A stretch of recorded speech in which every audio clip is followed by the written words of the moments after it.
Alright, so boom, a couple of people reached out to me and asked me what happened to my voice in the NCAA March Madness National Championship game highlight commentary. For one, I lost my voice this entirety of Wrestlemania weekend. Yes, I was there for NXT TakeOver New York. I was at Hall of Fame 2019. Yes, I was in the crowd when Bret Hart got attacked. Yes, I went to MetLife Stadium and I saw Kofi Kingston win the World's Heavyweight Championship, or I should say the WWE World's Heavyweight Championship. And I also attended Monday Night Raw. I went to WrestleMania Access on Monday afternoon, and I attended Tuesday Night SmackDown 205 Live last night in the Barclays Center. And more importantly, tonight, I will be going to Dwayne Wade's final NBA game against the Brooklyn Nets in the Barclays Center as well. So it's been a very eventful past week. But I must say this much regarding WrestleMania. A lot of people, I've done this video last year, but I feel as if I have to reiterate, reverberate, and regurgitate these same said sentiments because some people just don't like to look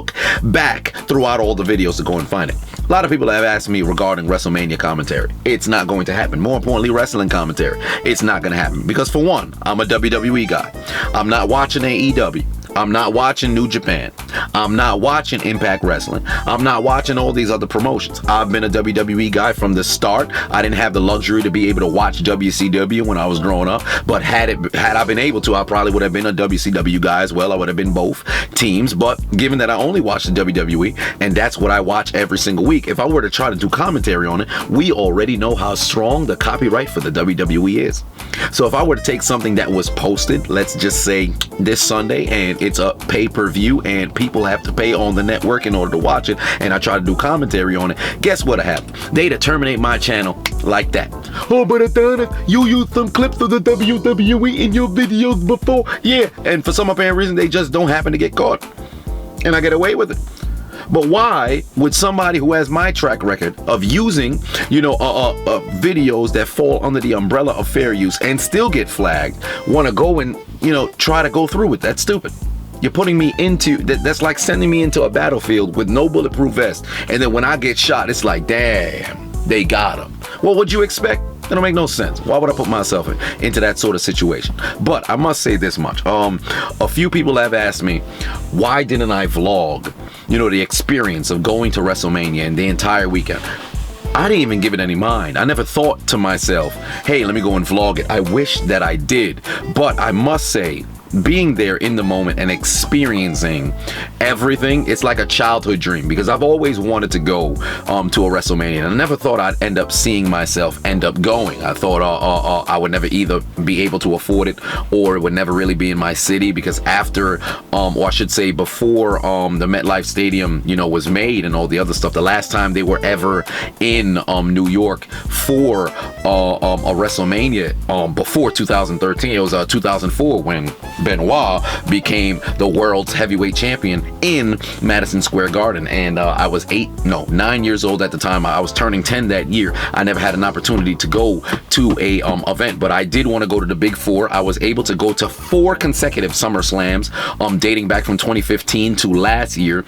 I haven't gotten able to go to a Royal Rumble. I should have went this past year in Philly, and I've never gone to a Survivor Series. I had an opportunity in 2011 when John Cena and The Rock tag teamed to take on The Miz and R-Truth, but by the time I figured out, they're really going to be in MSG, I did not think to go and buy the tickets. At the same time, I was in high school, and when they came for TLC in the Barclays Center in 2012, I believe, when the Shield first debuted, I was away at school, but my friend, she ended up going, and that was her first pay-per-view, so she does have that over me. But I say all that to say, if you've never gone to one of these events, I would say to go, because I must say it was like an outer body experience being in the arena when Kofi Kingston won the WWE Championship.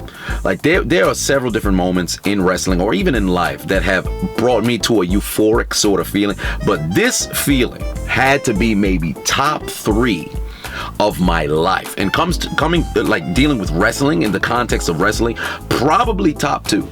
Because number 1, I don't think anything will top, seeing Benoit As you see, I got the shirt on. I'm a Benoit guy. Seeing Chris Benoit defeat Triple H and Shawn Michaels, seeing that as a young boy, especially being a Benoit fan from day one, because when I first saw Benoit in the beginning of 2000, I was like, dude, that's my guy. I just love the way that he wrestled, and seeing it, and Jim Ross on commentary, the 18-year Odyssey. I remember it vividly in the top of my head. Also, you can go look at it on the WWE Network as well, but I don't think anything will top that. But Kofi winning the championship and me being in the stadium, it was a point in time in which we were yelling and screaming, and I took a second to just stop and listen.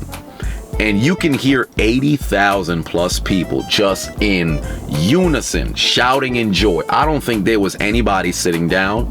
I don't think there was anybody who had, disparaging words or who wasn't happy. It was unreal. Outer body experience, absolutely unreal. If you've never gone to an event like that, you gotta go. Because a lot of people, they always like to say, oh, well, wrestling's not real. It's all fake. Well, listen, let me tell you something. The Avengers, that ain't real. TV shows that you happen to watch, that ain't real. All right, a lot of things that you happen to enjoy, they ain't real. Let people enjoy nice things. All right, let people have nice things. Stop being a douchebag. It's not like they go out there and say we're legitimately competing and nobody knows what the finish is. When they're hitting each other, they're obviously feeling it.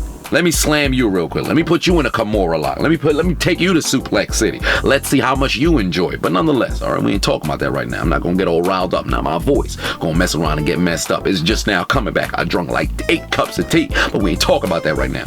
But it was an absolutely sensational event. Tonight, going to the Barclays Center to watch Wade's last game, I'm going to try to vlog.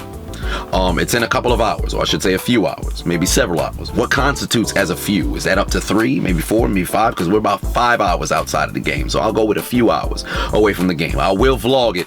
I'm gonna try, if I remember. And after that's done, really take some time to reflect. But yeah, life is just sensational, especially going and seeing that event and going to WrestleMania 2 years from now. I'm hearing the rumors that WrestleMania is gonna be in LA. I've never been to LA. At 2 years from now, I probably will have been to LA. But if I haven't, I want to go to that WrestleMania. Next year, they're going to Tampa Bay. There's no reason for me to go to Tampa Bay, so I ain't fixing to go to that WrestleMania. What is in Tampa Bay anyway? All right, bunch of pirates. I'm not trying to run into the Straw Hats. I'm not dealing with that. All right, I don't want to go fight against Brooke, Sanji, Zorro, Luffy. Not going down like that. And on top of that, there's bad mojo down in Tampa. You might run into a wild neck folk. I ain't dealing with that bullshit, okay? I had to close the door because I don't want my neighbors over here. What's going on? What's going on outside? Is there a kicker? Is he missing kicks? We don't want to have to deal with that. Should he be putting his motherfucking head back down? Why is my head not motherfucking down? But we ain't talking about that right now, okay? So, I ain't going to Tampa Bay next year, but if WrestleMania does come to the LA 2 years from now, I definitely want to be able to go. Now, I don't know where I'll be at in life up until that point. Hopefully, it'll be much better than where I am right now. But WrestleMania was just sensational. The Raw afterwards, the SmackDown afterwards, it was something great. Hall of Fame, I love the speeches. Harlem Heat was hilarious. D-Generation X was hilarious. Tori Wilson's speech was very moving. Bret Hart's speech, even though he did get attacked, and we saw Dash, one half of the Revival, which is my favorite tag team currently right now. Them and the Usos, sensational. But we talking about Bret Hart right now. Seeing Dash Wilder just uppercut the dude who ran into the stage was just sensational. I wish I could have jogged down there. I should have run down there. If I jogged, I probably wouldn't have made it in time. But if I ran down there, I could have put a high knee or some Falcon punch and get him too. But the wrestlers had what was going on. They had them in their restraint, so they took care of business. And also NXT, sensational. Velveteen Dream taking on Matt Riddle, absolutely masterclass match, as the UK individuals would say. But yeah, if you haven't went to one of those events, go to those events, man, because it's really great. As a huge diehard wrestling fan myself, or I should say WWE fan, although I do watch, wrestling matches from different promotions. I'm not going to get into a weekly that takes up a lot of time. I'm a busy man. I got things I got going on. But yeah, sensational weekend. Sensational weekend. Stay tuned for the Dwayne Wade Goodbye Game vlog coming soon.